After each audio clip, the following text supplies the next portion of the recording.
Yo, it's your boy from the Bully Garage. Another content at samahan nyo ako sa isang ride and trek adventure to witness the natural beauty of these three amazing waterfalls na located sa tinaguriang The Little Baguio of Laguna, ang bayan ng Luisiana.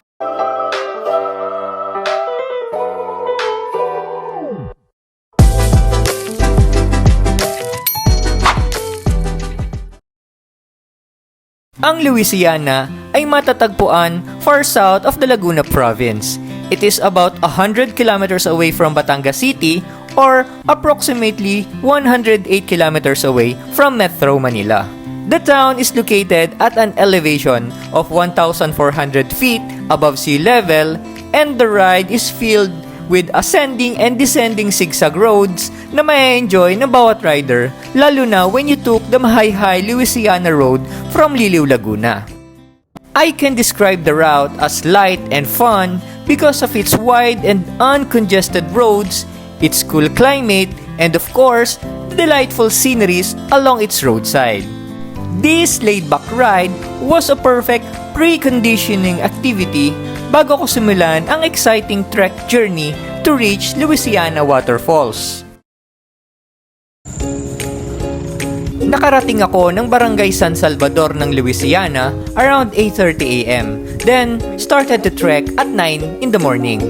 My journey was set to visit 3 waterfalls, ang Talay, ang Hidden, at ang Hulugan Waterfalls. The entire one-way trek took me around 1.5 hour na binubuo ng iba't ibang exciting fun and activities tulad ng paglalakad sa maputik na daan, river crossing, a minor rock climbing, at syempre, ang mix of descent and ascent hike na napaka-challenging. Kaya, best to wear your trekking boots or sandals at magbaon ng tubig inumin when you decided to visit and experience this thrilling journey.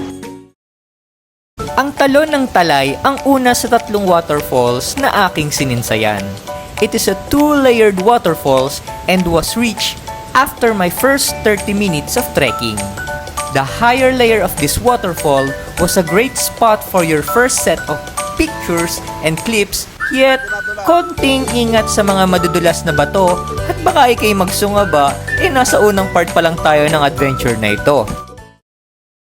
I may say, this waterfall was called Hidden simply because nagkukubli ito sa likod ng mga naglalakihang bato.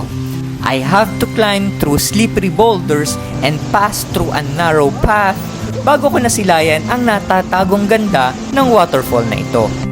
Unfortunately, unswimmable ang talon na ito. Yet, don't forget to strike a pose with this majestic hidden gem.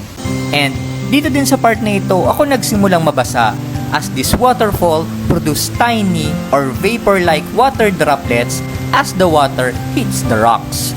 Or in other words, ay di ako nagsimulang matilabsikan. Lastly, ang highlight ng ride and trek adventure na ito, ang 70-meter high na Hulugan Waterfalls. The trail to reach this site was steep and slippery descent, yet manageable naman as there are some bamboo side rails created by the locals na pwede mong hawakan para maiwasan madulas. Once I reached the waterfall, matik, napauwi yung pagod at sakit ng binti at ng mga kalamnan. Aba, ay sino ga naman ang hindi mamamangha sa talon na are? Ay anong tayog? Kung may lokong tatalon mula doon sa tuktok, ay pihong utas at lasog-lasog. Yes, that was my native accent na hindi ko talaga napigilan sa pagkakamangha sa Hulugan Waterfalls. And a big yes and true to say that all difficult and tiring paths we take always lead to a great and satisfying destination.